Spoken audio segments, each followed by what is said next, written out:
రే ఎవరో శ్రీరాముని గురించి తక్కువ చేసి మాట్లాడుతున్నారంట్రా. వాళ్ళెవరో బుద్ధి లేకుండా వాగేస్తుంటారు. వాదలరా. మన శివయ్య శ్రీకృష్ణుడి గురించి కూడా తప్పుగా మాట్లాడుతున్నారంట్రా. తెలిసి తెలియకుండా మాట్లాడేస్తుంటారు మావా. వదులు. మన అమ్మవారి గురించి కూడా అసభ్యకరంగా వాగుతున్నారంట్రా.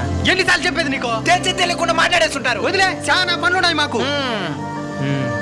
ఓడెవడో మీ కులాన్ని తక్కువ చేసి మాట్లాడతాడంట. ఎవరు ఓటా? మా కుల గురించి తప్పుగా మాట్లాడతాడా? ఎంత ధైర్యం ఓడికి? అడ్రస్ పెట్టు, అడ్రస్ పెట్టు, అడ్రస్ పెట్టు. బంగ్లాదేశ్. ఏరా కులానికిచ్చే విలువ కూడా లేదరా దైవానికి. బంగ్లాదేశ్లో హిందువుల పరిస్థితి చూసి కూడా ఇంకా బుద్ధి రాలేదా? అక్కడ నీది ఏ కులం అని అడగడం లేదు. నువ్వు హిందువు అయితే చాలు మారణ హోమ సృష్టిస్తున్నారు. కులగజ్జితో కళ్ళు మూసుకుపోతే ఏదో ఒకరోజు మన తల కూడా తెగిపడక తప్పదు. ప్రతి మతంలో మంచి వాళ్ళు కూడా ఉంటారు, నేను కాదనను. కానీ చెడ్డ వాళ్ళ దగ్గర నుంచి మనల్ని ఎవరు కాపాడతారు? మనల్ని మనమే కాపాడుకోవాలి. అది మన ఐకమత్యంతో మాత్రమే సాధ్యం.